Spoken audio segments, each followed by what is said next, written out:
এই আপনার আর আমার সৃষ্টির বাহাদুরি। এদেশেতে ছিলাম নাই আমরা, এদেশেতে একদিন থাকবো না। কুল ইয়াতাওয়াফাকুম মালাকুল মাউত, নবী আপনি বলে দেন না, আপনার উম্মত সবাইকে বলে দেন, তোমাদের মৃত্যুর দায়িত্ব দেওয়া হয়েছে আজরাইলকে। বলেন আল্লাহু আকবার। যে তোমাদেরকে মেরে ফেলবে। আল্লাযী বুকিলা বিকুম, যাকে এই কাজে নিযুক্ত করা হয়েছে তোমাদের জন্য। সুম্মা ইলা রাব্বিকুম তুরজাউন, এরপরে তোমরা আল্লাহর কাছে ফিরে যাবে, ঠিক না? ঠিক। মানুষ আর জিন ছাড়া কেউ আল্লাহর কাছে ফিরে যায় না, সবাই মাটি হয়ে যাবে। কুল্লু নাফসিন যায়িকাতুল মাউত সুম্মা ইলাইনা তুরজাউন। Every soul shall taste the death, then to us you shall be returned. প্রত্যেক প্রাণী মৌতের স্বাদ গ্রহণ করবে, মানুষের জিন আমার কাছে প্রত্যাবর্তন করবে। আর এই হাদিস বললাম জানেন না, সেই হাদিস শুনলে পাগলের মতো হয়ে যেতে মন চায়। ইন্নামা নাসমাতুল মুমিনি তায়রুন, ঈমানদারের জান যখন কবজ করা হয়, সেই জানটা, সেই আত্মাটা সবুজ পাখি হয়ে ফি ইয়ালুকু ফি শাজারিল জান্নাতি, জান্নাতের বাগানের মধ্যে ঘুরে বেড়ায়। বলেন সুবহানাল্লাহ। জান্নাতের এই গাছে, ওই গাছে, সেই গাছে জান্নাতের ফল মূল খেয়ে কি শান্তি আর শান্তি। জান্নাত যে কত বড় নিয়ামত, পৃথিবীর কোনো জেন, কোনো দেমাগ, কোনো চোখ, কোনো কান, কোনো দিল সেটাকে আজও অনুভব করতে পারবে না। আল্লাহ রাসূল বললেন, ইবনে মাজাহ 4271 নম্বর হাদিস, আমার উম্মত যখন মৃত্যুবরণ করে ঈমানদার, ইন্নামা নাসমাতুল মুমিন তায়রুন, সে সবুজ পাখি হয়ে যায়। বলেন সুবহানাল্লাহ। সেই সবুজ পাখি হওয়ার দরকার আছে না নাই? ইয়া আদুকু ফি শাজারিল জান্নাতি, জান্নাতের বাগানে ঘুরে বেড়ায়, ঘুরে বেড়ানোর দরকার আছে না নাই? কিন্তু শর্ত হলো ঈমানদার, আল্লাহর রাসূলের খাঁটি উম্মত, রাসূল আল্লাহর খাঁটি বান্দা। সেই আত্মাটা এমন হয় কতদিন পর্যন্ত? হাত্তা ইয়ারজিআ ইলা জাসাদিহি ইয়াওমা ইউবাআসু, যেদিন তাকে কবর থেকে উঠানো হবে, সেই দিন সেই সবুজ পাখিটা আত্মাটাকে আবার দেহের মধ্যে ফিরায় দিয়ে কিয়ামতের দিন তাকে আবার নতুন করে উঠানো হবে। বলেন না সুবহানাল্লাহ। সুবহানাল্লাহ। কি মজার একটা ব্যাপার। Every soul shall taste the death, then to us you shall be returned. Death is not the end of your life. মৃত্যু জীবনের শেষ না, that is begin, এটা শুরু জীবন। আল-আখিরাতু খায়রুন ওয়া আবকা, but hereafter is better and more enduring. এর পরের জীবনটা হচ্ছে আসল জীবন, আল্লাহ কোরআনে বলেছেন। সব কোরআনের আয়াতের অর্থ। বাল তুসিরুন আল হায়াতাদ দুনিয়া, you prefer the life of this world. এই জীবনটাকে তোমরা ধরতে যে মাগরিব পড়ো না, ইশা পড়ো না, ফজর পড়ো না, আসর পড়ো না, জোহর পড়ো না, তুমি এত ব্যস্ত। তোমাকে এই দায়িত্ব দেওয়া হয়েছিল পৃথিবীতে, এই দায়িত্ব দিয়ে তোমাকে পাঠানো হয়নি আমার গোলামি করার জন্য। বা খলাকাতুল জিন্না ওয়াল ইনসা ইল্লা লিয়াবুদুন, কোরআন মাজিদের 51 নম্বর সূরা সূরাতুল যারিয়াত 55 নম্বর আয়াত।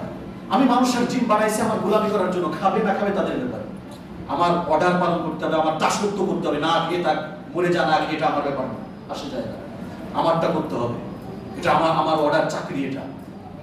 খাবারের ব্যবস্থা কি আল্লাহ করে নাই? বুঝলেন? বা ইমানদাররা না খেয়ে আছে এরকম মনে হচ্ছে আপনাদের? শান্তি তো সব ইসলামের মধ্যে, কোরআন হাদিসের সুন্নাহর আদর্শ অনুযায়ী শান্তি। আল্লাহ বলেছে যে আমার গোলামের জন্য বানিয়েছি তো আমি, তাহলে সবুজ পাখি হতে পারবো তখনই যখন এভাবে মৃত্যুবরণ করতে পারবো। আল্লাহ সুবহানাহু ওয়া তাআলা আমাদেরকে প্রকৃত ঈমানদার হয়ে কবরে যাওয়ার তৌফিক দান করুন। বলেন আমিন। আজ শাবান মাসের 21 তারিখ, 21শে শাবান, চতুর্থ জুমা। এই মাসে 5টা আর একটা জুমা রয়েছে আলহামদুলিল্লাহ। 1446 হিজরি জুমার দিন। আজ 21শে ফেব্রুয়ারি, ভাষা দিবস, শহীদ দিবস, আন্তর্জাতিক মাতৃভাষা দিবস।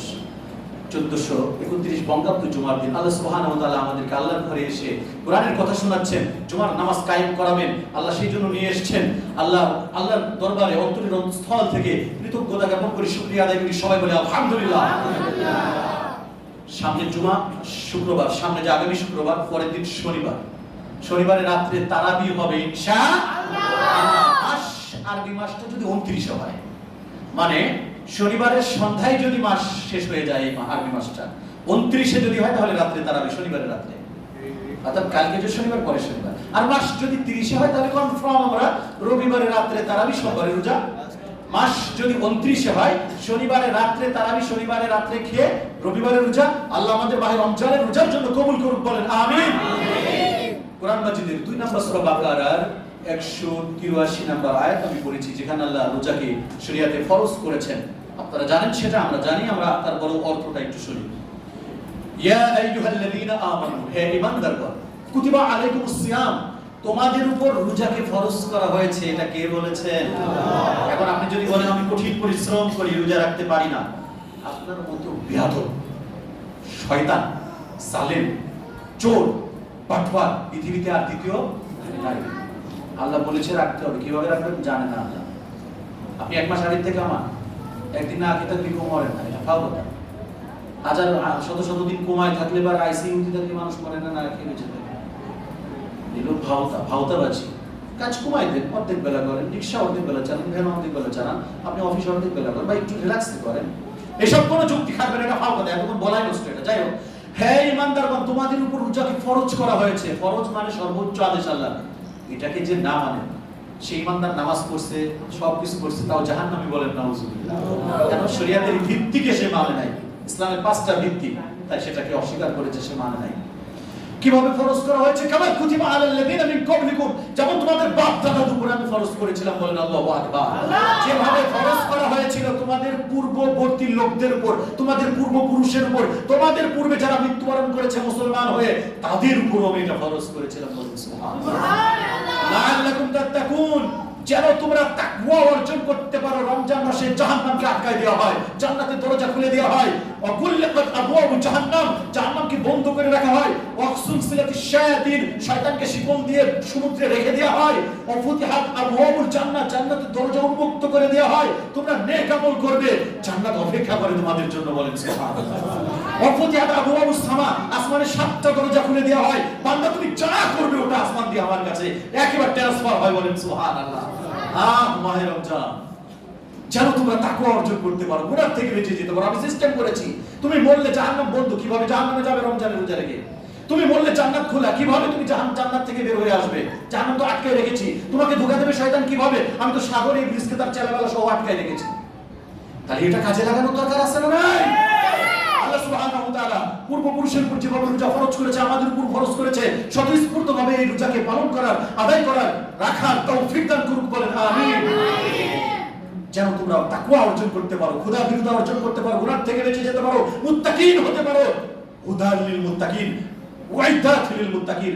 আমি কোরআন তৈরি করেছি, নাজিল করেছি মুত্তাকিনকে সঠিক রাস্তা দেখাবে। জান্নাত তৈরি করেছি মুত্তাকিনদের জন্য, বলেন সুবহানাল্লাহ। আইয়ামান মা'দুদাত, নির্দিষ্ট কিছু দিনের জন্য, একটা মাস, এরপরে আর রোজা রমজান থাকবে? এখন কি রমজান আছে? না। আল্লাহ বলছে একটা মাস, নির্দিষ্ট গণনার কিছু দিন। ফামান কানা মিনকুম মারিদা, তোমাদের মধ্যে যদি কেউ অসুস্থ থাকে, আছে না নাই? আছে। আও আলা সাফারিন, ট্রাভেলে থাকে, ভ্রমণে থাকে, সফরে থাকে, তারা রোজা রাখবে না, বলেন না সুবহানাল্লাহ। ফাইদাতুম মিন আয়ামিন উখার, তারা যখন সুস্থ হবে, সফর থেকে যখন ফিরে আসবে, সেম রমজানের রোজাটাই তারা অন্য সময় পালন করবে, বলেন সুবহানাল্লাহ। এই বিধান সহজ করে দিয়েছে কে? আল্লাহ। আল্লাহু আকবার। ওয়ালাল্লাযিনা ইউতিকুনাহু ফিদিয়াতুন তুআমু মিসকিন, যাদের জন্য রোজা রাখতে অত্যন্ত কষ্টসাধ্য হয়ে যায়, সম্ভব না, বয়স 100 বছর সম্ভব, বয়স 99 বা 80 প্লাস বা 110, তারা রোজা রাখতে কি পারবে ইচ্ছা করলে? সারাদিন না খেয়ে কষ্ট হবে কি হবে না? আল্লাহ বলেছেন যাদের উপরে রমজানের রোজা অত্যন্ত কষ্টসাধ্য হয়ে যায়, ফিদিয়াতুন তুআমু মিসকিন, একটা রোজার পরিবর্তে একজন অভাবগ্রস্ত ব্যক্তিকে, একজন মিসকিনকে সুন্দরভাবে মধ্যম মানের খাবার খাইয়ে দেবে ফিদিয়া হিসেবে, এটাই তাদের রোজার সওয়াব হবে, বলেন সুবহানাল্লাহ। সুবহানাল্লাহ আছে না নাই? কিন্তু আল্লাহ এরপরে বলেন ফামান তাতাওয়া খায়রান, হ্যাঁ অসুস্থ থেকেও যদি কেউ রোজা রাখে, সফরে থেকেও যদি কেউ রোজা রাখে, বিধান তো নাই, পরে রাখবে। যদি রাখতে চায় যে আমি সফরে আছি, কষ্ট হচ্ছে না, রাখবো, অসুস্থ যেটা আছি সমস্যা নেই, রাখতে পারবো, ঠিক কি না? আল্লাহ পাক বলেন এভাবে যদি কেউ রাখে, ফামান তাতাওয়া খায়রান, স্বতঃস্ফূর্তভাবে যদি কেউ চেষ্টা করে, ফাহুয়া খায়রুল লাহু, এটা তার জন্য শ্রেয়, কল্যাণকর, বলেন সুবহানাল্লাহ। ওয়া তাসুমু খায়রুল লাকুম, আর যদি তোমরা রোজা রাখো যথাসময়ে, সেটা তোমাদের জন্য অধিক কল্যাণকর, জীবনের সবথেকে শ্রেষ্ঠ প্রাপ্তি, বলেন সুবহানাল্লাহ। ইন কুনতুম তা'লামুন, যদি তোমরা এটা জানতে আর উপলব্ধি করতে আর গবেষণা করতে, আল্লাহ আমাদের সেই আমল করে তৌফিক দান করুন, বলেন আমিন। ছোট একটা হাদিস পড়েছি সহিহ বুখারী 1896 নম্বর হাদিস, হযরত সাহাল রাদিয়াল্লাহু তাআলা আনহু থেকে বর্ণিত, আল্লাহ রাসূল বলেন ইন্না ফিল জান্নাতি বাবান, জান্নাতের একটা দরজা আছে, আছে না নাই? ইউকালু লাহুর রায়ান, কুয়াশায় খালি কোকজা আছে, ইউকালু লাহুর রায়ান, সেই দরজার নাম হচ্ছে রায়ান, বলেন সুবহানাল্লাহ। আল্লাহ যেন সেই দরজা দিয়ে জান্নাতে যাওয়ার তৌফিক দান করুন, বলেন আমিন। ইয়াদখুলু মিনহু সাইমুনা ইয়াউমাল কিয়ামাহ, কিয়ামতের ময়দানে রোজাদাররা রায়ান নামক দরজা দিয়ে জান্নাতে যাবে, বলেন সুবহানাল্লাহ। রোজা রাখার দরকার আছে না নাই? আল্লাহ আমাদের সবাইকে রমজানে রোজা রাখার তৌফিক দান করুন, বলেন আমিন। লা ইয়াদখুলু মিনহু আহাদুন গায়রুহুম, রোজাদাররা ছাড়া সেই দরজা দিয়ে কেউ জান্নাতে যেতে পারবে না। আইনা সাইমুনা, ঘোষণা করা হবে, ইউকাল আইনা সাইমুনা, রোজাদাররা তোমরা কোথায় রে? ফায়াকুমুনা, রোজাদাররা দাঁড়িয়ে যাবে। আল্লাহ পাক বলবে চলে যাও দরজা দিয়ে, বলেন সুবহানাল্লাহ। লা ইয়াদখুলু মিনহু আহাদুন গায়রুহুম, সেই দরজা দিয়ে রোজাদাররা ছাড়া কেউ যেতে পারবে না। স্পেশাল ডোর জান্নাতে। ফাইদা দাখালু উগলিকা, রোজাদাররা যখন প্রবেশ করবে, শেষ হয়ে যাবে যাওয়া, উগলিকা, চিরতরে দরজাটা বন্ধ করে দেওয়া হবে, বলেন আল্লাহু আকবার। ফালাম ইয়াদখুল মিনহু আহাদুন, আর কেউ যেতে পারবে না। রাওয়াহুল বুখারী, বুখারী শরীফের 1896 নম্বর হাদিস। আল্লাহ সুবহানাহু ওয়া তাআলা আমাদেরকে আমল করার তৌফিক দান করুন, বলেন আমিন। আর আমি গত জুমায় আপনাদেরকে বলেছিলাম আমাদের এই জানালাগুলোর পাশে দাঁড়ানো যায় না, কষ্ট হয়। 6টা জানালা রয়েছে পর্দার জন্য। বললাম স্বতঃস্ফূর্তভাবে যারা নেক আমল করে তারা, তাদের জন্য ওটা শ্রেষ্ঠ। ওই নেক আমলটা তাকে জান্নাতে পৌঁছায় দেবে, বলেন সুবহানাল্লাহ। কোরআন মাজিদ 2 নম্বর সূরা বাকারার 3 নম্বর আয়াত, অমিম্মা রাযাকনাহুম ইউনফিকুন, আমি তোমাদেরকে যে টাকা পয়সা দিয়েছি তা থেকে তোমরা আল্লাহর রাস্তায় খরচ করবে। তারাই তো অদৃশ্যে বিশ্বাস করে, নামাজ কায়েম করে আর খরচ করে, তারা মুত্তাকিন, বলেন সুবহানাল্লাহ। কোরআন তাদেরকে রাস্তা দেখায়, বলেন সুবহানাল্লাহ। কোরআন মাজিদে 2 নম্বর সূরা বাকারার 195 নম্বর আয়াত, ওয়ানফিকু ফিস সাবিলিল্লাহ, তোমরা আল্লাহর রাস্তায় খরচ করো, কে বলেছেন? আল্লাহ। কোরআন মাজিদে 3 নম্বর সূরা আলে ইমরান 92 নম্বর আয়াত, লান তানালুল বিররা হাত্তা তুনফিকু মিম্মা তুহিব্বুন, কশিন কালেও নেকি অর্জন করতে তোমরা পারবে না। এর ভাব অর্থ কশিন কালেও জান্নাত পাবে না যতক্ষণ তোমার জীবনের প্রিয় জিনিস তোমার জান আর মাল আল্লাহর রাস্তায় তুমি খরচ না করবে। মরে গেলে, আমি তো 2-3 দিন আগে একটা জানাজা পড়ালাম, আমাদের প্রতিবেশী একটা বোনের, খালি হাতেই তো কবরে গেছে। আমাদের বাপ দাদা মা বাবা ভাই বোন আত্মীয় স্বজন সবাই খালি হাতে গেছে কবরে। এই আজকের এই টাকা ব্যাংকে, পকেটে, মানি ব্যাগে, ঘরে থাকবে না, আমিও থাকবো। ইয়াহসাবু আন্নামা লাহু আখলাদা, क्या वो हमेशा गुमान करते हैं दौलत उसके पास हमेशा रहेगा? अरे दौलत क्या रहेगा, वो भी नहीं रहेगा। कहे ना আল্লাহু আকবার। টাকা পয়সা কি থাকবে, সেই তো থাকবে না, তাকে তো লাঠি মেরে হুতমার মধ্যে ফেলে দেওয়া হবে, কে বলেছে? আল্লাহ। ওতে খরচ করতে হবে। কোরআন মাজিদে 9 নম্বর সূরা তাওবা 110 নম্বর 11 নম্বর আয়াত, ইন্নাল্লাহা আশতারা মিনাল মুমিনিনা আনফুসাহুম ওয়া আমওয়ালাহুম বিআন্না লাহুমুল জান্নাহ, নিশ্চয় আল্লাহ বলেছেন আমি ঈমানদার তোমাদের সাথে কেনাবেচা করেছি, তোমাদের জান কিনেছি, তোমাদের ধন সম্পদ কিনেছি, আর আমি তোমাদেরকে জান্নাত দিয়েছি। সুবহানাল্লাহ। তবে যারা জানেন, যারা ছিলেন না গত জুমায়, যারা ছিলেন সবাই আপনারা আমাদের মসজিদে পর্দার দেওয়ার জন্য, পর্দার ব্যবস্থার জন্য আপনারা স্বতঃস্ফূর্তভাবে শরীক হবেন। যে যা পারেন, কেউ যদি না দেন, এটা তো জোরাজুরির বিষয় না, কেউ না দিলে কি আমাদের কোনো ক্ষতি হবে? পর্দা তো হয়েই যাবে। আমি যদি না নেক আমল করি, আল্লাহ কি কোনো আসে যায়? অতএব আপনারা স্বতঃস্ফূর্তভাবে দেবেন, কিয়ামত পর্যন্ত আপনার ঘরে সওয়াব হবে। আজকে দেখেন আপনার বাপ মা ভাই বোন আত্মীয় স্বজনের জন্য কে দান করে? কেউ তো দান করতে চায় না।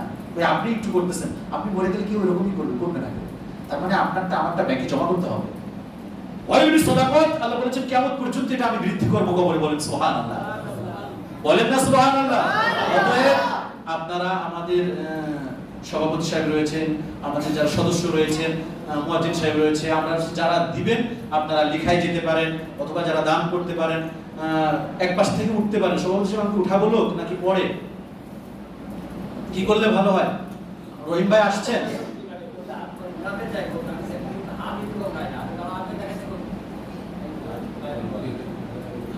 আচ্ছা, যারা যারা দেবেন যখন আমরা কুটু ছাড়বো তখন আপনারা সবাই শরীক হবেন, আর যারা দিবেন বা পরে দিবেন তারা নামটা লিখাই যাবেন। রহিম ভাই তো আসছে, যারা দিতে চান দিবেন সবাই শরীক হয়ে ইনশাআল্লাহ। আর আরেকটা ছোট্ট কথা যেটা না বললে নয়, কোরআনের কত কথা বললাম, কোরআন খুলে খুলে তো এর আগেও বললাম যে আপনারা দিলে ইন তুকরিদুল্লাহ করদান হাসানা, যদি তোমরা আল্লাহকে কর্জ দাও, কে বলেছে? কোরআন মাজিদের 64 নম্বর সূরা তাগাবুন 17 নম্বর আয়াত, ইন তুকরিদু আল্লাহ, যদি তোমরা কর্জ দাও আল্লাহকে কর্জান হাসানা, উত্তম কর্জ, ইউদাইফুহু লাকুম, আল্লাহ বলেছে এত দিব আমি তোমাকে, আমি এত দেব, ইন্নাল্লাহা ইয়ারযুকু মান ইয়াশাউ বিগাইরি হিসাব, জীবনে কোনোদিন হিসাব করে তুমি শেষ করতে পারবে না, বলেন সুবহানাল্লাহ। বলেন না সুবহানাল্লাহ। আল্লাহকে দিলে আল্লাহ বলেছে আমি তোমাকে এত দিব, তুমি কোনোদিন শেষ করতে পারবে না। আল্লাহ সুবহানাহু ওয়া তাআলা আমাদেরকে আল্লাহর কাজে, কল্যাণমূলক কাজে, দান সদকা, বেশি বেশি সদকায়ে জারিয়া করার তৌফিক দান করুন, বলেন আমিন। আজকে ভাষা দিবস, শহীদ দিবস নাম্বার 2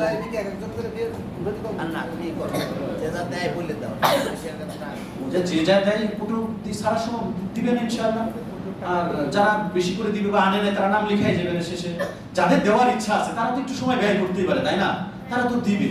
আমরা সিস্টেম করলে দেবেন আর আপনারা না করলে দেবেন না। পলাশ ভাই 500 আর আমার 500। হ্যাঁ, পলাশ ভাই এবং আমাদের নান্নু ভাই 500 1000 টাকা আলহামদুলিল্লাহ। এভাবে আপনারা দিতে বলতে পারেন, স্বতঃস্ফূর্তভাবে বলতে পারেন, যারা দিবেন এখনই বলতে পারেন। আপনাদের দেখে আরেকজন দিবে। আল্লাহ কোরআনে বলেছেন সূরা বাকারার মধ্যে, যদি কেউ প্রকাশ্যে দেয় সেটা ভালো, বলেন সুবহানাল্লাহ। কেন আপনাদের দেখে দেখে আরেকজন দিবে, আপনারা দেন, স্বতঃস্ফূর্তভাবে দেন। এটা আপনাদের কিয়ামত পর্যন্ত কাজে লাগবে। আর আপনি যদি অপমৃত্যু থাকে, আল্লাহ সেই অপমৃত্যুকে রোধ করে দেবে। আল্লাহ রাসূল এটা বলেছেন, ইন্নামাস সাদাকাতু তুদফিউল মাউত, অপমৃত্যুকে রোধ করে দেয় সাদকা, বলেন সুবহানাল্লাহ। আল্লাহ রাসূল বলেছেন, দান করলে বালা মুসিবত কখনো দানকারীকে অসুস্থতা টপকায়, দানকে টপকায় তাকে ধ্বংস করতে পারে না। বাইহাকী শরীফের 3082 নম্বর হাদিস। আর আল্লাহ রাসূল বলেন, তোমরা দ্রুত দান করো, দ্রুত ধাবিত হও দানের দিকে। আমার ভয় হয় আমার উম্মত যদি মৃত্যুবরণ করে, সাগরে পড়ে, পানিতে পড়ে, রোড অ্যাক্সিডেন্টে হঠাৎ করে আগুনে পুড়ে, তাৎক্ষণিকভাবে সে জানেই না কিভাবে সে কালেমা পড়বে, এরকম মৃত্যুকে দান তোমাদের থেকে সেই মৃত্যু রোধ করে দেবে। আল্লাহ আমাদের দান করার তৌফিক দান করুন, বলেন আমি 1000 টাকা দেবো। ওয়াজিব সাহেব, এখন জারিয়াতুন, কবরে বসে বসে আমি এর সওয়াবটা নিতে পারবো। সহিহ মুসলিম শরীফের হাদিস, তিনটা আমল মরার পরও বাকি থাকে। সাদাকাতুন জারিয়াতুন, এক নাম্বার দান সাদকা, এটা জারিয়া হতেই থাকে। আর ইলমুন ইউনতাফাউ বিহি, যদি কেউ ভালো শিক্ষা দিয়ে থাকে সন্তানদেরকে, মানুষকে, সে আরেকজন করে এটাও কিয়ামত পর্যন্ত সাদকায়ে জারিয়া হবে, নেক আমল। আর ওয়ালাদুন সালিহুন ইয়াদউ লাহু, কেউ নাম লেখাতে চায়, নগদ যেতে তো পেয়ে, নগদ যে দিচ্ছেন সে তো দিবেন। আর যারা নাম লেখাবেন সামনে সপ্তাহে দিতে পারেন, তারপরেও দিতে পারেন, যেহেতু আমাদের এখানে 50-60 টাকার একটা ফিগার লাগবে, আপনারা দিবেন। যারা নগদ দিচ্ছেন আলহামদুলিল্লাহ দিয়ে দিচ্ছেন, যারা পরে দেবেন আলহামদুলিল্লাহ, তারা নাম লিখায় যাবেন বা দিয়ে যাবেন আলহামদুলিল্লাহ। আব্দুর রহিম ভাই আছে, ওনার কাছে পৌঁছাই দিবেন। আমাদের সুলাইমান সাহেব সভাপতি সাহেব, ওনার কাছে দিতে পারেন, আমার কাছে দিতে পারেন। মসজিদের যে কোনো সদস্য, আমাদের রবিউল সাহেব, আলহাজ রবিউল সাহেব আছে, ওনার কাছে দিতে পারেন। আমাদের কেশিয়ার সাহেব, আশিক সাহেব, ওনার কাছে দিতে পারেন। নানু ভাই, পলাশ মামা আসছে, দুলা ভাই আমাদের, ওনার কাছে দিতে পারেন। সবার কাছেই আপনারা দিতে পারেন যারা মসজিদে অন্তত খেদমতে আছে। আপনাদের এই টাকাটা ওখানে নাম সহ আমরা স্লিপ টানাই দিই, দেখেন তো আপনারা কাগজ, যে আপনারা এটা দিয়েছেন আল্লাহর করে, হোক সেটা যার তৌফিক অনুযায়ী।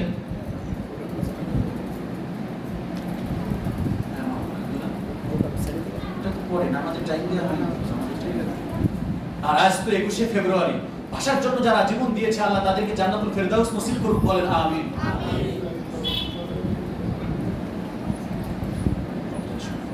আর আমাদের এখানে রমজানের শুরু থেকে আমরা ইনশাআল্লাহ ইফতারির ব্যবস্থা করা হবে সবার জন্য। আপনারা সবাই ইফতারিতে শরীক হবেন ইনশাআল্লাহ। আল্লাহ যারা ইফতারি করাবে আল্লাহ সবাইকে কবুল করুক, বলেন আমিন। পুরা মাস চিল্লায় বলেন আল্লাহু আকবার। এটা বিশাল ব্যাপার তো, তাই না? পুরা মাস ইফতারি করাবে। আপনারা যদি 200 জন আসেন, 200 জনকে তো করবে, আল্লাহ কমাবে না, খাজানায় তো কোনো কম নাই। আপনারাও শরীক হতে পারেন। যা দেখেন আমরা ইফতারিতে আসছে, আমরাও দিলাম কিছু, এটা আপনাদের বিষয়টা, আপনারা শরীক হবেন। আর আজকে 21শে ফেব্রুয়ারি, যেটা না বললে নয়, 1947 সালে ভারতবর্ষ স্বাধীন হয়েছিল, আপনারা জানেন। আর ভারতবর্ষের প্রতিষ্ঠাতা আমাদের পূর্ব পাকিস্তান, পশ্চিম পাকিস্তানের প্রতিষ্ঠাতা ছিল কায়েদে আজম মোহাম্মদ আলী জিন্নাহ সাহেব, এটাও আপনারা জানেন। Countries love is part of sight, দেশপ্রেম ইমানের অঙ্গ। সেদিন তো দেশের জন্য, ভাষার জন্য অনেকেই শাহাদাত বরণ করেছিলেন। আল্লাহ তাদের মাফ করে দিক, বলেন আমিন। কোরআনে এসেছে, আল্লাহ বলেছে সূরা রহমানের 4 নম্বর আয়াত, আল্লামাহুল বায়ান, আমি তোমাদের ভাষা শিক্ষা দিয়েছি, বলেন সুবহানাল্লাহ। কোরআন মাজিদের